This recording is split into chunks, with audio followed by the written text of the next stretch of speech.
Hello friends, I hope that you've been well. In today's video, I am going to talk about the process of me painting this ethereal ocean-haired portrait that is very much inspired by Hokusai's piece, The Wave. As always, the art supplies used for this piece will be listed in the description down below. To start, I taped down my watercolor paper to a masonite board using some washi tape and begin sketching using my favorite Kohl Erase erasable colored pencil. Apologies for this first bit, I sketch very lightly, so it might be a little hard to see on camera, but I know a lot of you guys wanted to see my sketching process more often, so here it is. But yeah, I think it's really important to keep the initial stages of the sketch very light because you don't want to ruin the fibers of the paper, which will affect how it absorbs the watercolor later. Sketching lightly also makes it easier to erase, which is something that I do quite a lot. I pretty much always prefer using a kneadable eraser because 1, I hate dealing with eraser shavings, and 2, I find that kneadable erasers are much gentler to the paper's surface, which is pretty key when working with a cold pressed watercolor paper that has some texture to it.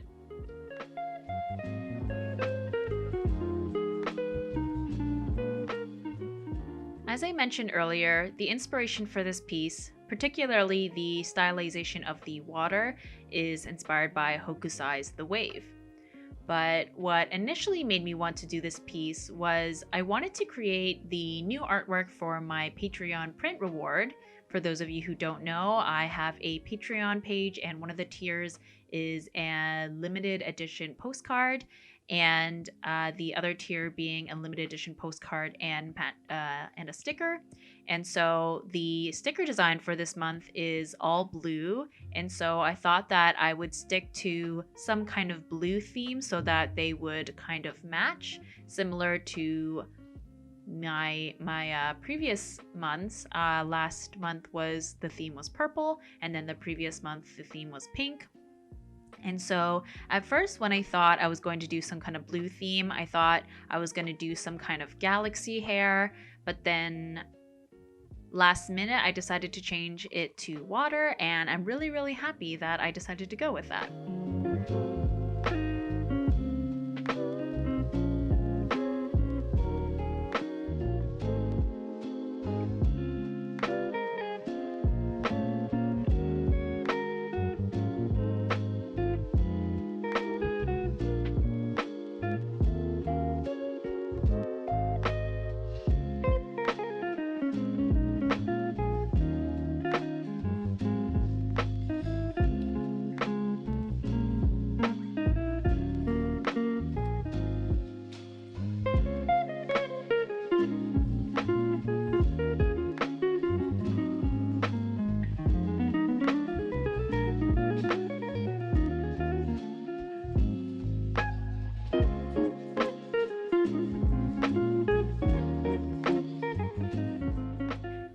Like with most of my illustrations, after I finish the initial sketch, I go over it again with cleaner lines using the Faber-Castell Polychromos pencils.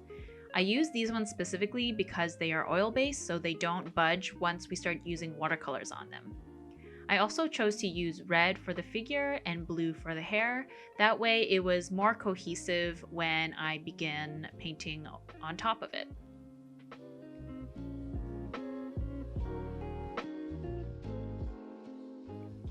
And for today's piece, I decided to use my Daniel Smith watercolors rather than a pre-made watercolor set.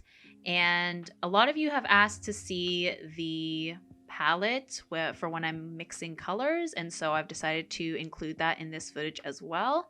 And so to start, I used the color New Gamboge, which is a nice medium yellow, and the color Quinacridone Rose, which is one of my favorite magenta watercolors. I keep clean water in this little nozzle jug that you'll see. I find that it makes diluting my colors easier and more controlled. And so I mix the tiniest bit of magenta into the yellow to make a warmer tone, and then I create 2 more diluted versions of both colors. Then with a mostly clean wet brush, I cover the areas of paper where the skin is going to be with a clear coat of water. I didn't clean off the magenta completely off my brush, so it does ended up leaving a little bit of a pink kind of ghosting, which is totally fine because we're going to paint the skin on top of it anyways. And so then using the two diluted paint mixtures, I fill in a wash of color while the paper surface is still wet, alternating between the two colors.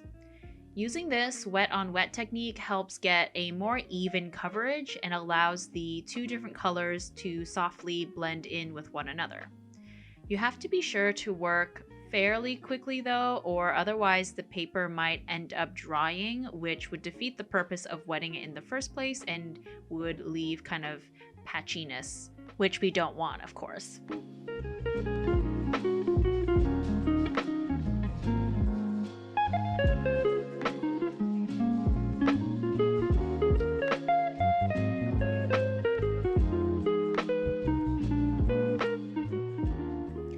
Then after I've done this first layer, I use a hair dryer to speed up the drying time. It's important to allow layers to dry before you add more paint, otherwise you might disturb the previous layer of paint, which may leave a patchy result. So using the same diluted magenta and yellow, I begin adding in some shadows to the figure. The way that I create gradients or blend is after I've laid down some paint, I clean my paintbrush, and while it's still damp, I use the clear water that's on the brush to soften the edges of the paint that I've laid down. This is why it's important to have that previous layer totally dry, because otherwise this technique would probably make the previous layer of paint lift. And this can definitely still happen if you scrub too hard on the surface, so you have to be careful about how many kind of back and forth strokes you use and how hard you press. There isn't really an exact science behind it, but rather just something that you get more and more accustomed to the more experience you gain from using the medium over and over again.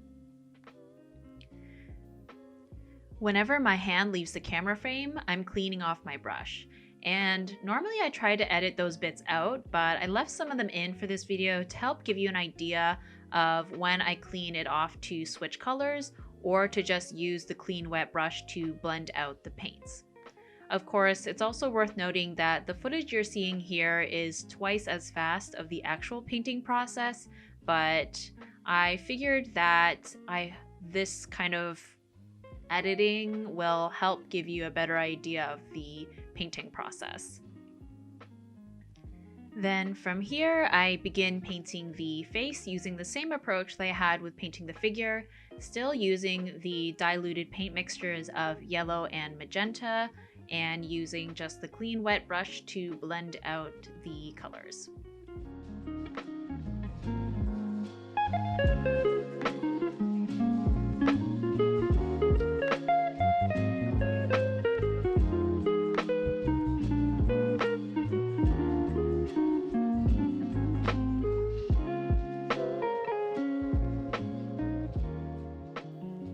So funny enough, when I began painting this piece, my original intention was that I was going to try and paint her with a much more exaggerated skin tone. But as you can see here, it didn't end up really that different or drastic from my usual saturated portraits. And so the other thing that I also had in mind for this piece was that I really wanted the focus to be on her face. And so after realizing that the portrait was kind of looking pretty similar to what my pieces normally look, I decided to take the risk and make a gradient on her skin, starting from blue at the bottom, transitioning to magenta, and then yellow as we get closer to her face. That way all of the warmest tones were concentrated at her face and the rest of her figure would just sort of melt into the background. This was mildly terrifying to do because I really wasn't sure what the result was going to look like, but something that I always want to do as an artist is to keep experimenting and try not to be so afraid of failure, really, because you'll never know until you try, and when you do, you might make some new discoveries. That being said, at this point in the painting, I was pretty much questioning all of my life choices, and so to distract myself from the panic I was feeling about that previous painting choice, I decided to move on to painting the background. And for this, I alternated between the colors indigo and phthalo blue to create some variation in the color to create a dark night sky. And then after I let that dry, I found that it was looking a little bit dull, and so just to kind of give it a little bit more oomph, I decided to create a glaze of the magenta color on top of it, and I really like how that turned out. It gives it a little bit more of a pinky tone. And then after kind of letting the skin tone totally dry and just kind of evaluating it, I felt like the blue was a little bit too cool, and so I went ahead and added more magenta to warm it up, and then also again just add more shading and dimension to the figure. And then I also decided to add more blue to other areas of the portrait. That way it felt more cohesive with that initial wash of blue that I laid down. And I found that this actually also helped create kind of more deeper shadows in the figure and created just a more interesting dynamic of shadows and light. And yeah, so basically I just kind of push and pull between using the magenta and the blue to create more depth in the figure. And at this point, I'm feeling way more comfortable and confident with kind of that decision to add in the blue. And I'm using pretty much the same techniques as I've been talking about previously, and I do go ahead and add in more yellow as well, just to help warm up some of the areas to balance out that blue. And then I finally start moving on to the hair, and so I'm using the two mixtures of phthalo blue, one that's more concentrated and the other that's more diluted. And initially I went in just with the paper dry, and you'll see pretty quickly that it dries very, very patchy. And so learning from my mistake, when I move on to the other side of the hair, I completely cover it with a wet layer of just clean water, similar to how I approached the skin, and then I go in with the blue, and I find that ends up creating a much softer, nicer kind of blend of color.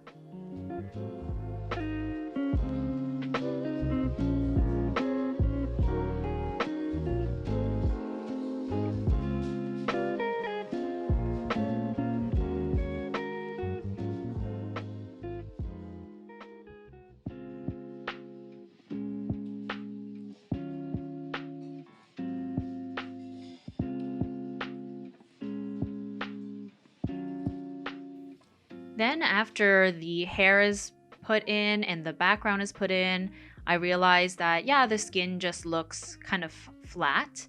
And so going in again, using the magenta, just creating more shadows, more dimension to the character. And this is the reason why I personally prefer to jump around from element to element when I'm painting a piece, because the tones and color of the surrounding elements really change the way that the figure looks.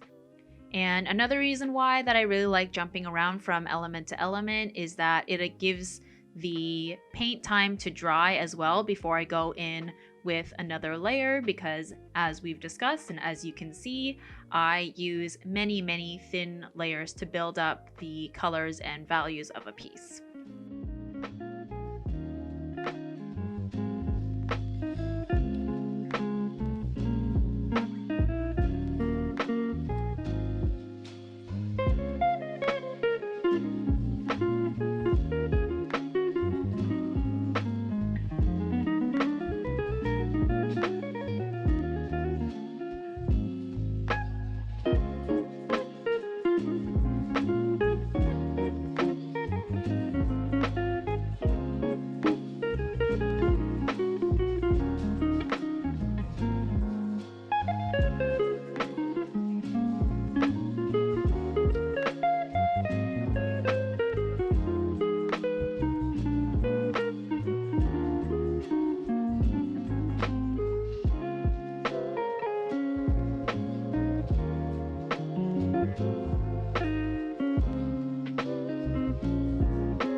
Then for the hair, I pretty much just used the phthalo blue and created kind of hair strokes and had a more diluted version of it for the ends of the hair, since as we can see here, I wanted the tips of the hair to have the lighter tone to mimic the kind of foam of waves and water. Some of you may already know, but I have kind of a hate-love relationship with rendering hair. I always find that it's something that I struggle with or I'm not happy with when I finish it, but I actually ended up really enjoying working on this particular piece, maybe because it's got a fantasy element to it and I wasn't really concerned about it being realistic in any way. So yeah, I found it kind of therapeutic just creating all the little strokes in the movement in the hair.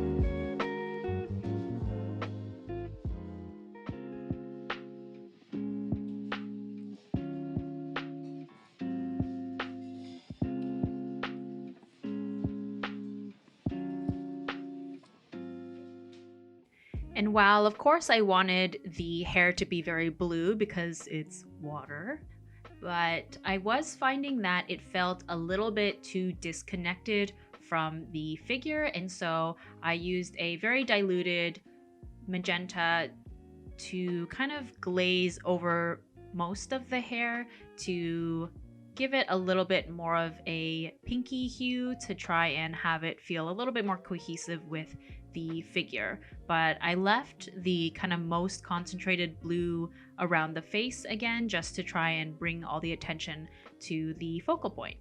And then here we are finally putting in some line art. I'm using the indigo blue to do her eyes, which I wanted to be kind of the darkest and most kind of detailed part of the face.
And yeah, basically I just do the line art for the rest of the piece. I use kind of a purple color, which was a mixture of the blue and the magenta for different parts of the figure and the face. And then using a mix of the phthalo blue and the indigo, I start doing the line art for the hair, which I think really helps kind of give it a more stylized kind of graphic look, which feels even more reminiscent of Hokusai's The Wave.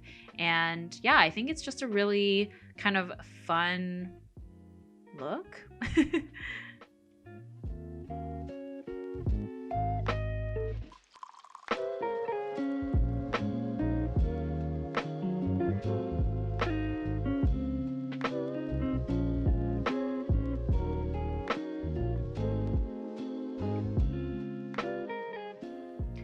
And then I was finding that after having kind of finished up the hair for the most part, the background was looking a little bit too light. So I wanted to add definitely more contrast and depth to it. So I went ahead and did another layer of the indigo, and then I did kind of mix in a little bit of the phthalo blue and some of the magenta as well, just to give it some variation and yeah, to mimic like a night sky basically.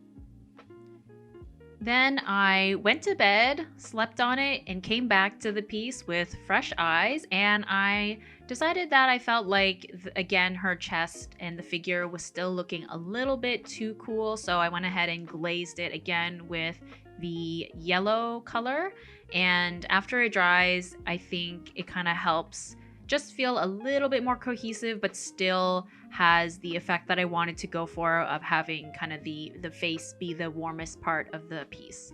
And then similar to previously, I went ahead and added again another layer of the magenta on the hair just to have it feel a little bit more interesting as well as more cohesive with the figure. And then we're getting to kind of the home stretch of the piece. As always, I use my favorite white paint marker to add in those teeny little white highlights.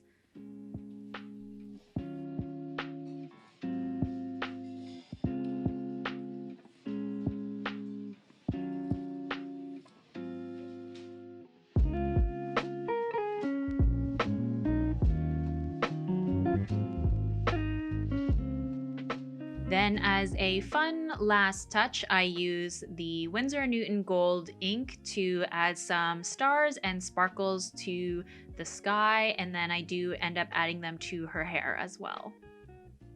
And yeah, after that, that's pretty much the entire process. I hope that this process was helpful for you guys. I know that a lot of you guys are asking for tutorials, and that's just not the way that I work. I don't have a linear path. As you can see with this painting here, I always just kind of jump around the piece, but I hope that talking it through at least gives you an idea of what my process looks like. And I'm happy to say that I really like how she turned out, and so I've decided that she will be the limited edition Patreon print for the month of September, and she'll be paired with this very fun holographic blue sticker. And so if you guys are interested, my Patreon link will be in the description, and if you sign up any time between now and September 30th, you will be sent this print. And yeah, thank you guys so much for watching. Thank you guys for all your support, and I will see you in the next one. Bye!